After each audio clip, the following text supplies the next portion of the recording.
MEERA. I was nervous. I didn't remember the last time I had felt that fluttering nervousness, the fight or flight desire, that at the moment was strongly suggesting that I choose flight. I scrambled off the wooden bench where I had been sitting and pretended to inspect the poster on the bulletin board. Help wanted in the library, weekend hours preferred. Roommate needed must be a non-smoker and willing to help with chores. Books for sale, psychology, sociology, accounting, like new condition. I smiled at that one. I scrutinized each word on every poster and then read them again. I resisted taking out my phone to look at the time, knowing that I had arrived almost a half hour before my interview. Sitting down again, I thought about the events that brought me to this day. I struggled with my new book for several months after returning from Goa. Nothing seemed to be working well for me. The words that had been my constant companion seemed to have dissed me or were hiding or something. I just wasn't sure. What I was sure about was my next book just was not coming together. I would manage to pull together a half of a scene before deleting it again. I tried different mediums, writing a hard copy, which I loved the most. I tried working on my laptop. I tried inspirational music, a beat music, everything. Nothing brought the words out of my mind. Whether I wrote in the early morning or in bed before I fell asleep. The only bright spot in an otherwise frustrating life was how strong my relationship with Vivan was growing. We hadn't talked about marriage anymore since that night so many months ago, but I knew it was on his mind and it was definitely on my mind as well. Even with him in Bangalore, we were doing fine with a long distance relationship. I craved talking to him, but I knew I needed to let him focus on work. Our time was in the evenings and we carved out an hour every evening to be together, even it was only on the phone. His work with Path was going very well, and despite his apprehension about going back to the world of numbers, he seemed to be enjoying this type of work tremendously. Between that and the attention his blog had been getting lately, he was much more content than I would have imagined after his dream to start Musafir had been stabbed on so cruelly. I wished I was feeling as contented as he was, I thought dryly to myself. The same words that were my friends had been weighing a war against me, but like a failed coup, I would turn them back to my side. I was making changes about few weeks ago. I was starting at the walls in my house, desperately trying to find some inspiration somewhere. It occurred to me that one of the reason I was struggling so much with writing was perhaps because I felt a disconnect with my characters, which then led to the thought that perhaps I was too isolated from people. After all, when I had written my first two books, a lot of the inspiration wasn't being at Cafe Kabir, in immersing myself with people. I needed to be back among people, I determined. But how? My mind trailed through several possibilities, finally deciding that a part-time job somewhere would be the most ideal. Something that also used my love for writing. A few weeks later brought me to my current position, anxiously awaiting for an interview as an English professor. The rumble of an old door opening indicated that my interview was finally coming to fruition. I introduced myself and shook the hand of the dean, following him into his office to talk to him about the position he was filling. Yes, I confirmed. May I ask why this position is available? It happens sometimes, he said. We had a professor on staff, but she had to leave to take care of a family emergency. I don't know when she'll be back. I understand, I mused. Although I was trying to temper my excitement, it felt like the job interview was going extraordinarily well. He seemed very pleased with my responses.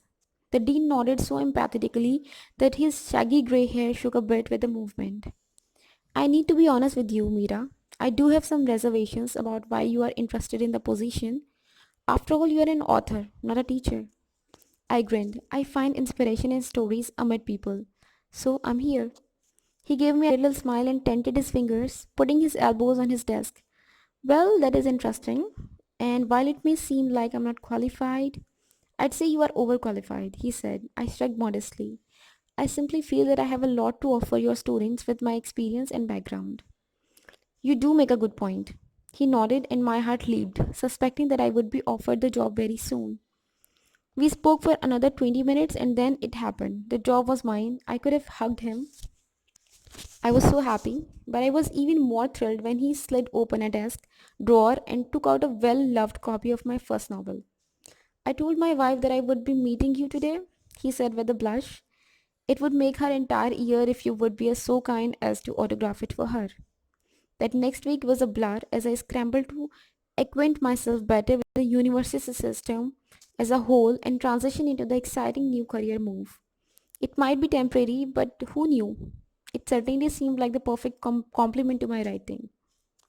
Vivan flew back to Pune for a quick trip and he came over the morning that was to be my first day at work. His eyes widened as he took in the clothes thrown over the house. Did your wardrobe explode? He teased. I groaned and slipped into his arms. I didn't know what to wear.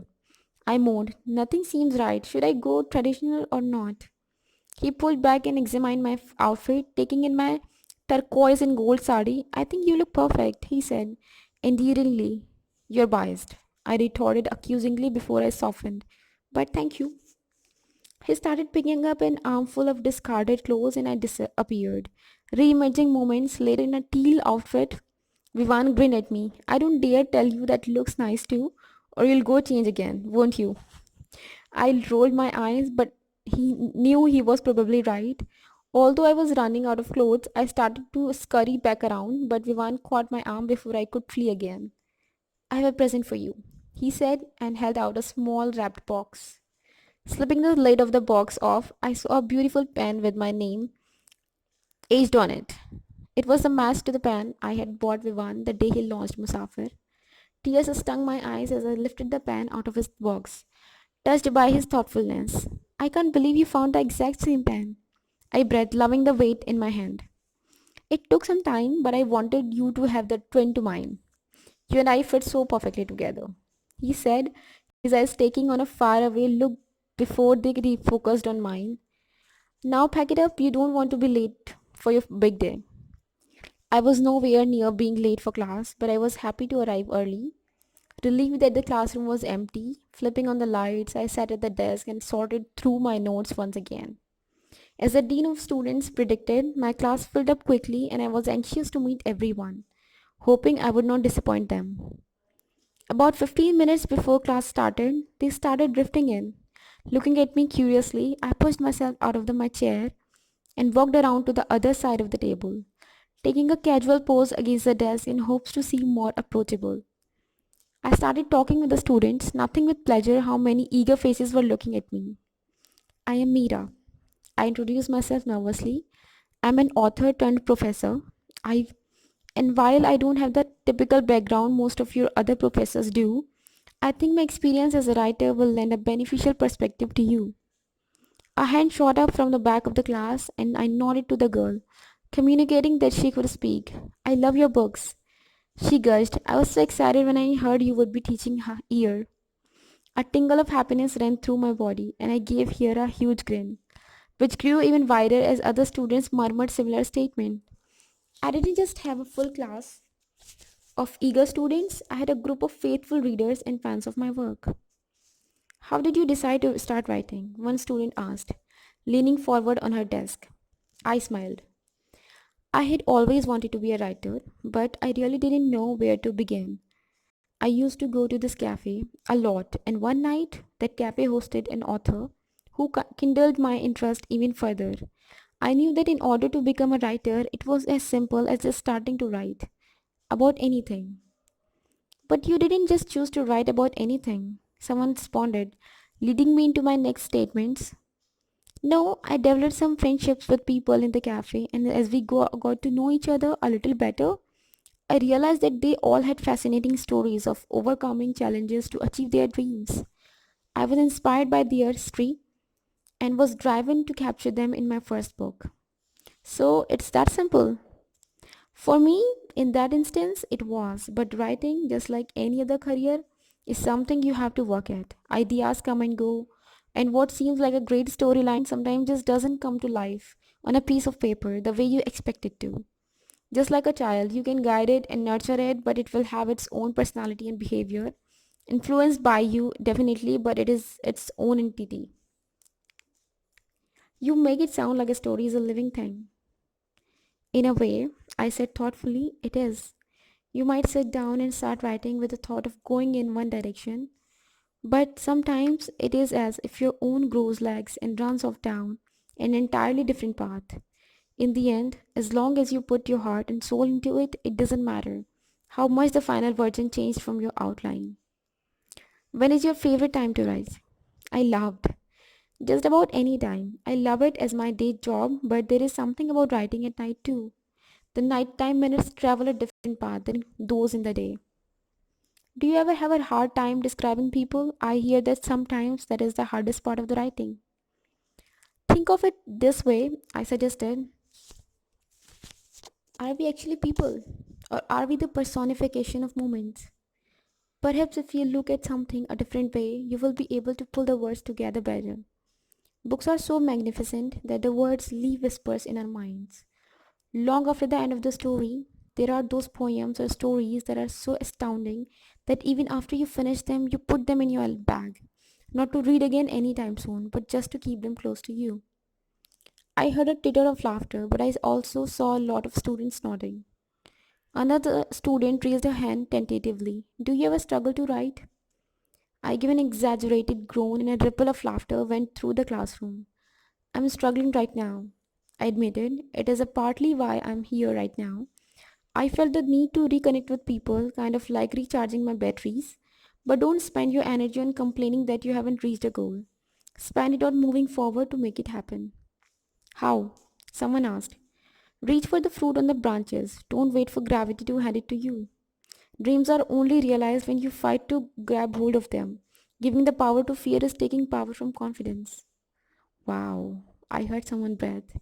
Determine the limits of your capabilities and then take one step further. Follow your dreams, even if you have to chase them down.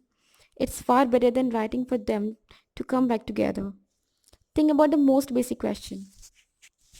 Why do we tell stories? Why do we distract, to celebrate, to soothe the pain of life? But what if you don't know what to write about? Look around you.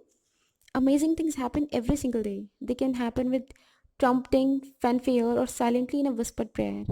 No one person can keep a running list of these miracles, but they are still there. The difference between a trivial event and a significant one is only that the small one may pass by undetected.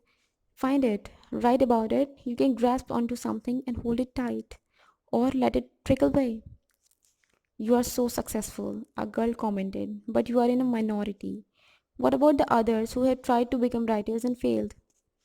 The most terrifying thing in the world are right inside of you, your power, to make either amazing success or horrible failures. I responded, but it's not enough to want something. You need to earn it first and foremost.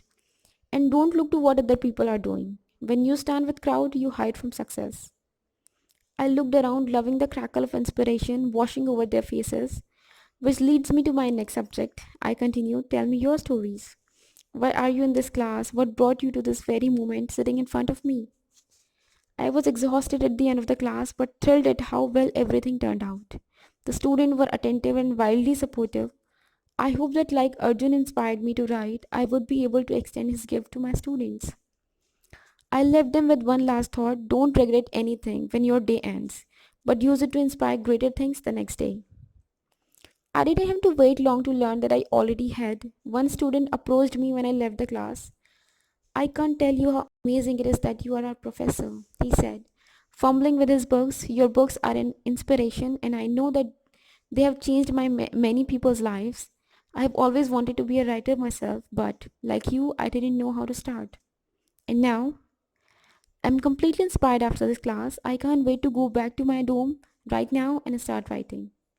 Thank you so much for saying that. I responded, I'm sure you are going to have a lot of fun once you get started. I bid him goodbye and started walking towards the office. I was planning to head home, but I started to have a thought. It was the smallest hunger, but I recognized it feeling once more. I wanted to write, not forced, not false. I was a little apprehensive. Maybe I should let that hunger grow a little bit more. Perhaps I should go home or drive to see Nisha and Kabir. No, I decided the urge was strong enough and walked to my office. I was calm and walked at a deliberately slow pace, but my heart was pounding. In my office, I sat down carefully, almost as if I was afraid to dislodge the thought in my mind. But it was still there. First, it was one word that caught my attention, and my mind grasped at it. Like an electrical shock, that single word charged through and connected with other words until they rose up in front of me, each one demanding to be captured by my pen. But in capturing them, I didn't hold them back. I let them fly.